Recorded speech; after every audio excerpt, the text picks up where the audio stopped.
जय हिंद प्यारे बच्चों, चलिए मैथ्स के इस महत्वपूर्ण प्रश्न को देखते हैं कि अनामिका अपनी मासिक आय का 20% भोजन पर, 30% वस्त्र पर और 10% मनोरंजन पर खर्च करने के बाद 4800 रुपए बचा लेती है। तो ज्ञात कीजिए उसकी मासिक आय क्या है। सबसे पहले मेरे बच्चों यहाँ पर ध्यान दीजिएगा, ये 4800 रुपए जो है वो किस मद में है, ये बचत के रूप में है।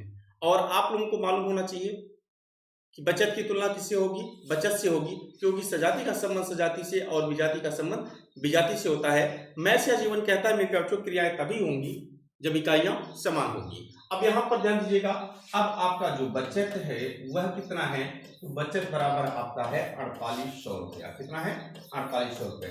अब यहाँ पर भैया भोजन पर उसके द्वारा किया गया खर्च कितना है, भोजन की मद पर किया गया खर्च आपका 20%, ठीक है। और वस्त्र पर आपका है 30%, ठीक है।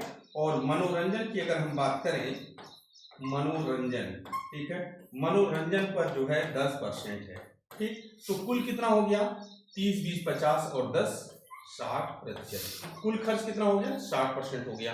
अब भैया अगर कुछ खर्च जो है 60% है, लेकिन ये आपका क्या है, ये जो है कुल खर्च है मेरे बच्चों, और ये बचत है। अब भैया अगर कुल आपने कमाए गए धन का 60% खर्च किया तो आपके पास बचा कितना, तो आप कहेंगे 40%। तो भैया 40% ये आपका बचत है, बचत बराबर बचत के, तो 40% बराबर 4800। 1% बराबर कितना होगा, 4800 बटे में 40, ठीक है। 0 से 0, 4 कम 4, 4 दूनी 8, 120 रुपए। अगर 1% में 120 रुपए में बच्चों, तो 100% में 120 गुने में 100 बराबर कितना हो जाएगा, 12,000। तो जो यहाँ पर उसकी आय है वह कितनी है, तो यहाँ पर 12,000। इसका मीन्स आपका ऑप्शन ए जो है वो बिल्कुल करेक्ट ऑप्शन है।